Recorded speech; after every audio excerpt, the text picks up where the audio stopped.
Hello, friends, and welcome back to r/ProRevenge. The only way for this man to keep his job was to stay professional. In our first story, you'll figure out why. But before we begin, don't forget to subscribe to our channel if you're new here, and turn on notifications so you don't miss a new video every single day. Here we go. Flirt with CFO? Get fired.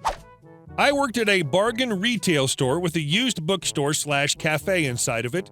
Employees in the bookstore worked in 3 rotations: production, sorting through used incoming inventory; distribution, shelving used inventory; or cafe, baking, making smoothies and coffee drinks, and running the register. It was almost my second year of working there, and my manager, MM, promoted me to a full-time position. It was my first full-time position, and my family was very proud of me.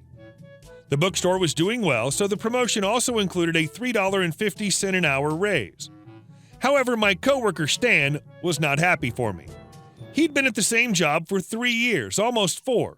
He was very good at production and distribution, but he was consistently late to work. He had finished a culinary arts program, but he bossed me and other coworkers, we had a staff of 8, not including management, like he was management. He was not. On top of everything, Stan let me know daily how I did not deserve the promotion. "You don't work fast enough. Move out of my way and let me do it. That's not how you talk to a customer. You gotta be firm. Gotta seduce them. You work like a woman, BBC," my initials. "Let a man do this."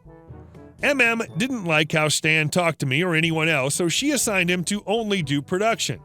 Stan didn't like that, so he reported MM for job discrimination and sexual harassment. MM at this time was happily married with 3 children, and Stan was a single man 16 years older than her. Basically, Stan reported MM to Human Resources for anything that sounded like a potential lawsuit. MM was forced to assign Stan 32 hours per week on all 3 schedules. MM assigned me to watch him bake and distribute books. I noticed a pattern with Stan. He always creeped on women in the store. If a female customer wasn't attractive to him, he would barely talk to her. But if he thought one was pretty, he complimented her and tried to talk more. If she flirted back, he would ring up discounts that she didn't earn, would make a line of customers wait just to talk to one woman, etc. We had customer surveys every month, and Stan was getting mostly negative ones. Female customers complained in the surveys about being flirted with, and some male customers hated being in long lines. MM couldn't use that against him, so she scheduled him and I to open on the day our corporate office came to visit. Corporate office visited once every quarter, just to look around, shop, see the store's progress, then leave. There was a female CFO who was exactly Stan's physical type in the group. MM had met her previously, but Stan hadn't because he worked in production at the time. When the corporate office arrived, MM put on her nicest smile and made sure to single out the female CFO. Stan watched the group walk around the store, just creeping on the CFO the whole time. The group split up, and MM encouraged CFO to stay in the store and browse. MM went into her office, CFO came to the register, and asked for hot white chocolate mocha. I had to stand by and make any drinks or sandwiches that were ordered. "Stan, I got your hot white mocha right here, baby girl." CFO's eyes grew wide and her face flushed. "I'm sorry, what?" Stan repeated louder. "I got a white chocolate drink for you with all the whipped cream you need." CFO backed away. "No thanks." She went to the manager's office at the back of the store, looking back at Stan with disgust. By the end of the day, MM had me fill out a witness report to describe what I had seen and heard. Stan was written up. Somehow, CFO found out about all the negative surveys Stan had received, survey comments to which only managers had access so they could improve the store. Within a week, Stan was fired. I stayed friends with Stan on social media even after I left the bookstore. He left his last 2 jobs, fired from one for being late, and quit another because his boss's daughter threatened to call the cops on him about something. Meanwhile, MM and her family have moved to another state and another job. And our second story. How I got my revenge on a boss that didn't pay me. I was working for a local computer build company back in the 90s. The owner, let's call him George, was a bit of a douche that liked to party. He struggled to get his business off the ground and took the lion's share of the profits made once it did. All that's to be expected. You take the risk, you get the rewards. I came on and ended up the best tech he ever had in the shop. He paid me fairly well, but not enough for what I was doing. I finally started doing on-site work for a substantial amount more, and we were both happy. I got 30% of the on-site fee per hour, and he got 70%. Now, during this time, the computer industry was tightening up and profit margins had shrunk. The owner decided to do some shady things. One time, George replaced name-brand motherboards in the computers I sold to a customer for a network with generic crap. Half of them failed during install. Since I had listed a name-brand motherboard on the invoice, I took them all back and forced him to replace them. Otherwise, it would have been fraud. All he had to say was, "But I made another $40 per workstation if I used the cheaper part." The next thing that happened was I made a 10-computer-plus server sale for a new network. I hadn't worked in the build shop for a few months and noticed they were cloning drives to speed up the build process. Not normally a big deal, but I lost a client due to the owner's shady practices. He cloned the drives, then failed to put the certificate in the customer package for the OS and Office. He couldn't get around the server license, so at least the client had that. Every time the client called about the key codes, he'd tell them they were on back order. He was cloning preloaded and pre-activated drives with Windows and Office. I finally got tired of it and walked over to where the software was kept and took the licenses to the client. I'd noticed the cabinet was unlocked, so took matters into my own hands. Client was still so PO'd that they refused to do business with me while I still worked for that company. George saw me and accused me of stealing. I looked at him and said, "I'm getting what the client paid for and taking it to them.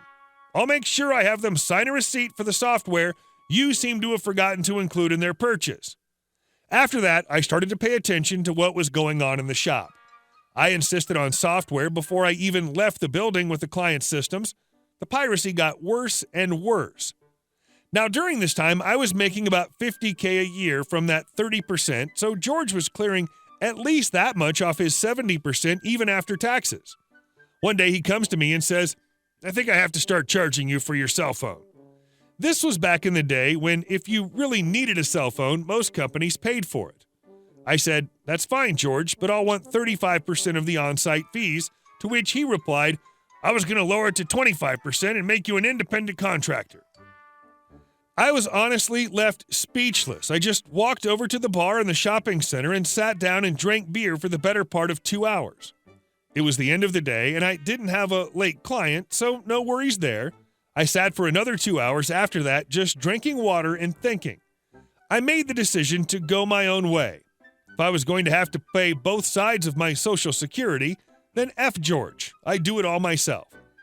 The next day, I drove around to several of my clients. I didn't want to call them on my soon-to-be former company phone. I secured a dozen that said they would stay with me. After all, as one of my clients told me, George wasn't the one that showed up at 5 a.m. before the restaurant opened when their point-of-sale system crashed. I was. When George's shop opened, I walked in with my phone, charger, etc., found George, placed it all in his hands, and said, "I quit," and walked out. I went and got a phone and called the clients I'd spoken with and gave them my new number.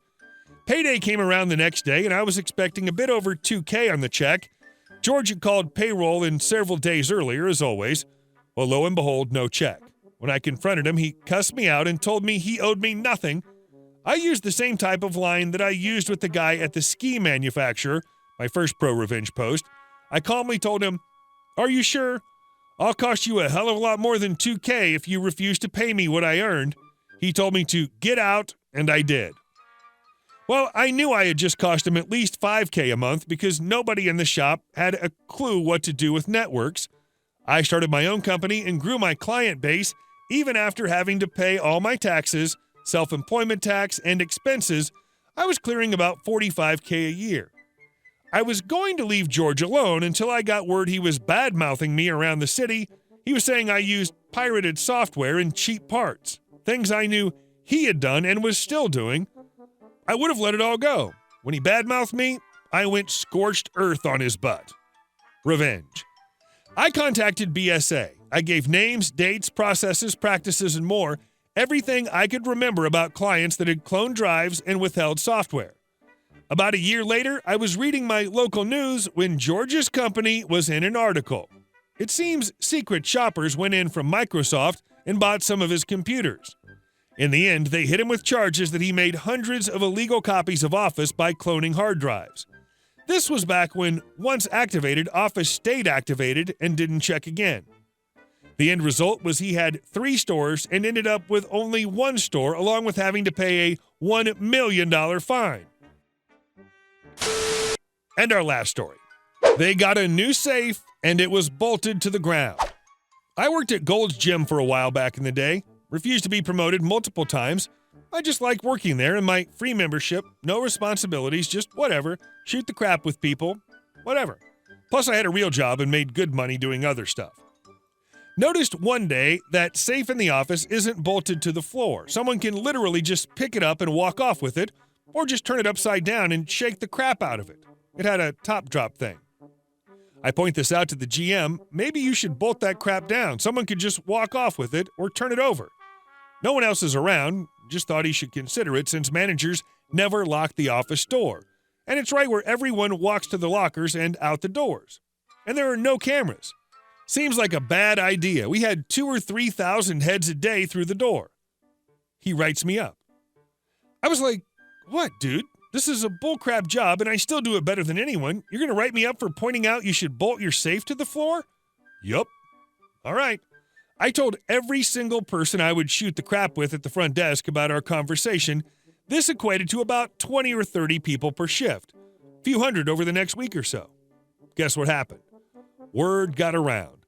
The following week, someone walked off with the safe. I laughed in my boss's face and told him to try and have me arrested or fired and watch me ruin his career when I sue him, Golds, and clown his butt in the media. That was the end of the conversation. They got a new safe, and it was bolted to the ground.